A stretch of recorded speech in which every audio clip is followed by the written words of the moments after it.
Hello everyone! So for today's video, 20 days na lang po ata. Ito na po yung isa sa mga pinaka-labanan na po talaga ng licensure examination for teachers. So isa sa mga tradisyon po or pamahiin ng ating mga lead takers na magpatahar ng lapis na gagamitin po namin. So at this very moment, I'm so blessed po talaga na magpapatasa po ako sa isa sa pinaka-idolo po ng lahat ng mga Eagles, which is si Sir Carl Ibalita. Ay, okay, so tatasahan ko to sa isang kondisyon, papasa ito.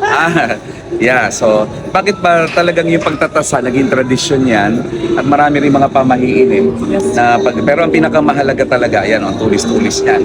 Ang tip ko sa mga viewers mo, number 1, huwag mag-erase. So huwag mo gagamitin ito. Ito lang ang gagamitin mo. Ngayon, gusto ko samantalahin itong hawak kong lapis sa pagtuturo ng leksyon ng buhay. Okay, sa buhay, ang mahalaga hindi yung nasa labas, yung nasa loob. Yes! Di ba? O, kung anong laman ng yung kalooban. Importante yon.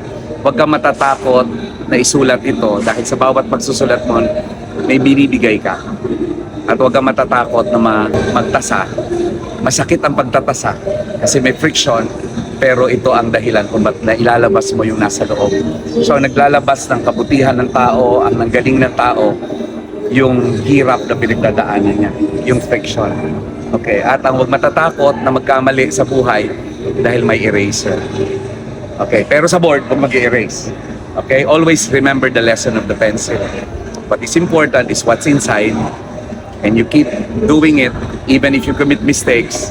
Don't be afraid because you have an eraser, and just keep sharpening because it's in sharpening the pencil that it becomes more useful, and when it becomes hindi na sharp, you can just sharpen it. Okay, so good luck sa exam mo at huwag kakalimutan kumapit sa taas. Okay, kasi yung pagkapit natin sa taas, yun naman talaga ang pinanggagalingan ng lahat ng blessing. Tuturo kasi yung ibig sabihin ng pray. Pray, praise. Pagbigay papuri. Next, repent para deserve mo kausapin siya. Magsisi ka. Ask kung anong hihingin mo, pero importante yung why. Yield. Kung anong ibigay niya, yun ang pinaka-importante. Yun ang tanggapin mo. Kasi God never says no to our prayers. He will only say yes or wait. And ako, advance congratulations na sa'yo. And remember, do this not only for yourself. You have to do this for your family. Sino pinaka-love mo sa family members? Yung tatay ko po talaga at yung mother. Very course. supportive po talaga sa So yun, gagawin mo to para sa kanila, pero i-warning kita, sa araw ng result, hindi ikaw ang pinakang masaya pag pumasa ka. Sorry ha, hindi ko magiging pinakang masaya. Sila ang magiging pinakang masaya. But that's okay. After all, sila naman yung kasama mo, kaya narating mo yung nararating mo. Okay? God bless you. See you again. Next time, gagawa tayo ng mas mahabang vlogs, mas marami.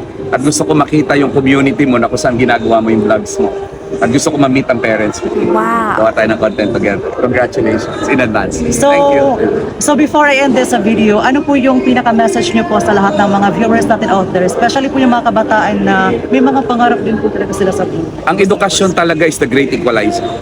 Okay, ang edukasyon, hindi ka niya kilala kung lalaki, babae, o anong gender mo. Hindi niya alam kung mayaman o mahirap ka. Kung anong pangarap mo. Ang edukasyon ay yun ang susi ng maraming pintuan at opportunities sa'yo. Pag ito nakuha mo itong lisensyang to, para siyang susi na magbubukas ng iba't ibang oportunidad. Kaya sa mga batang nanonood, ipaglaban nyo ang edukasyon. Sa mga magulang na nanonood, itawid nyo ang edukasyon ng pamilya nyo. Dahil wala pong makakakuha ng edukasyon na ipinamana sa'yo ng magulang mo. Ang magulang mo ba nakapag-aral? Hindi. At tuwan-tuwa sila nung nakatoga ka nung graduate. Umiyak na siguro. Pandemic po ba sila? Pero tuwan-tuwa silang graduate ka. Kasi nung araw na yon, hindi lang pangarap mo ang naabot mo. Naabot mo din ang pangarap nila kasi minsan din silang nangarap na tulad mo na makagraduate. Hindi nga lang sila kasimpalad mo. Kaya sa mga nanonood na bata, paglaban nyo edukasyon. Sa mga nanonood na magulang, itawid nyo ang edukasyon ng inyong mga anak. At tatandaan nyo, yan ang pinakamagandang pamanang may bibigay sa inyo. Alright, edukasyon pa rin. God bless you. Bye-bye. Bye-bye, bye-bye, bye-bye, bye-bye.